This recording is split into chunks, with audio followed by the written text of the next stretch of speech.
দর্শক, ঢাকার বংশালের কসাইটুলি থেকে ভূমিকম্পের ক্ষয়ক্ষতির চিত্র তুলে ধরতে যুক্ত হচ্ছেন আমাদের সহকর্মী তাইফুর রহমান তুহিন। ৫.৭ মাত্রার ভূমিকম্প, বিশাল এক ঝাঁকুনি হয়েছে। কি পরিস্থিতি দেখছেন আপনি?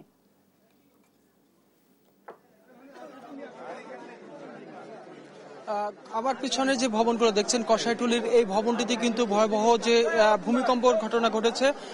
তারপরেই কিন্তু এই ৭তলা ভবনের কিন্তু ৭ম তলা থেকে রেলিং ভেঙে পড়ে, অর্থাৎ নিচে যে পথচারী রয়েছে তাদের উপরে পরে ঘটনাস্থলেই যেটি প্রত্যক্ষদর্শীরা যেটি জানিয়েছেন যে ঘটনাস্থলেই কিন্তু ৩ জনের মৃত্যু হয়েছে, অর্থাৎ এখানে প্রায় ৬ জন আহত হয়েছে। তাদেরকে তাৎক্ষণিক কিন্তু এখান থেকে নিয়ে তারা কিন্তু হাসপাতালে প্রেরণ করে এবং সেখানে আমরা যেটি জানতে পেরেছি যে ৩ জন মারা গিয়েছে এবং বাকি ৩ জনের অবস্থাও আশঙ্কাজনক এবং তাদেরকে কিন্তু চিকিৎসা দেওয়া হচ্ছে। যারা নিহত হয়েছে তাদের মধ্যে একজন কিন্তু শিশু রয়েছে, সেই সাথে মিডপোর্ট মেডিকেল কলেজ হাসপাতালের একজন শিক্ষার্থীও রয়েছে।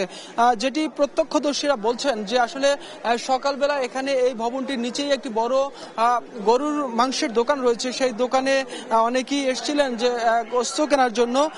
ঠিক এছাড়াও আসলে পথচারী, অর্থাৎ এই সড়ক দিয়ে পথচারীও হাঁটাচলা করছিলেন। ঠিক তখনই কিন্তু এই ভয়াবহ যে ভূমিকম্পের ঘটনা, সেই ভূমিকম্পের ঘটনাটি ঘটে।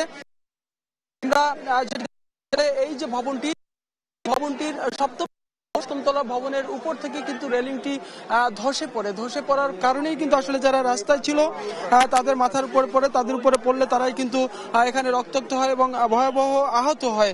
তারপরেই তাদেরকে হাসপাতালে নিয়ে যায় এবং আমরা দেখেছি যে তার পরপরই কিন্তু এখানে ফায়ার সার্ভিসের পক্ষ থেকে এবং আইনশৃঙ্খলাকারী পুলিশের পক্ষ থেকে লোকজন এসেছিলেন এবং তারা যে ধ্বংসস্তূপ সড়কের মধ্যে ছিল সেটি কিন্তু ফায়ার সার্ভিস এসে সেটি কিন্তু অপসারণ করতে সক্ষম হয়েছে।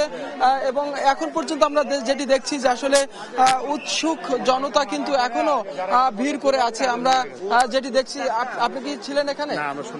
যেটি আসলে এই ঘটনাটি যখন ঘটে তখন কিন্তু এই সড়কে বেশ লোকজন ছিল, যেটি বলা হয়েছিল যে গোস্তের দোকানে অনেক লোক দাঁড়ানো ছিল।